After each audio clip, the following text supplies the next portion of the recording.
Alors que les recherches autour du sous-marin Titan, parti en expédition près de l'épave du Titanic, se poursuivent, le roi Charles III a fait une demande particulière à son personnel, et ce car il est directement concerné. Si est-il l'affaire dont tout le monde parle ces derniers jours. Depuis le dimanche 18 juin, le sous-marin touristique Titan est porté disparu.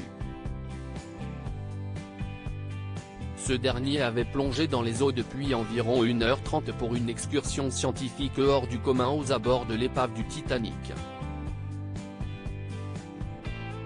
Accompagné du patron américain de la société, Stockton Rush, dont la mission était de piloter le sous-marin, et de l'ancien plongeur et ex-officier de marine français Paul-Henri Nargeolet, 3 passagers ont pris place à bord pour la modique somme de 250 000 $.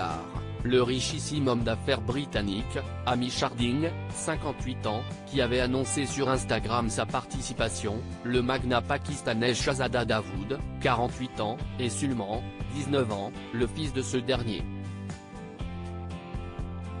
La zone des recherches, qui s'étend sur 20 000 km² et descend potentiellement jusqu'à 4 000 mètres de profondeur, complique la tâche des sauveteurs. Ces derniers ont pourtant un impératif, trouver les passagers avant jeudi, à la mi-journée, sans quoi ils n'auront plus de réserve d'oxygène. Une véritable course contre la montre qui tient en haleine le monde entier, jusqu'à la couronne britannique. Charles III connaît l'un des passagers au risque d'en surprendre certains, le roi Charles III suit de très près l'avancée des recherches autour du sous-marin disparu. Selon les informations du Daily Beast, il aurait demandé à être tenu informé personnellement de tout rebondissement dans l'affaire. Et ce pour une raison simple, l'un des passagers ne lui est pas inconnu.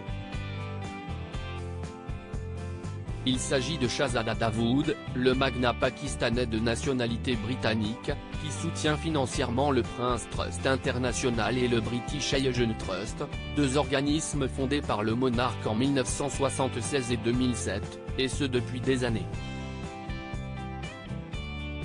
D'où l'inquiétude particulière du papa de William et Harry qui, comme tous ceux qui ont les yeux rivés sur l'affaire, espèrent une issue favorable à ce drame.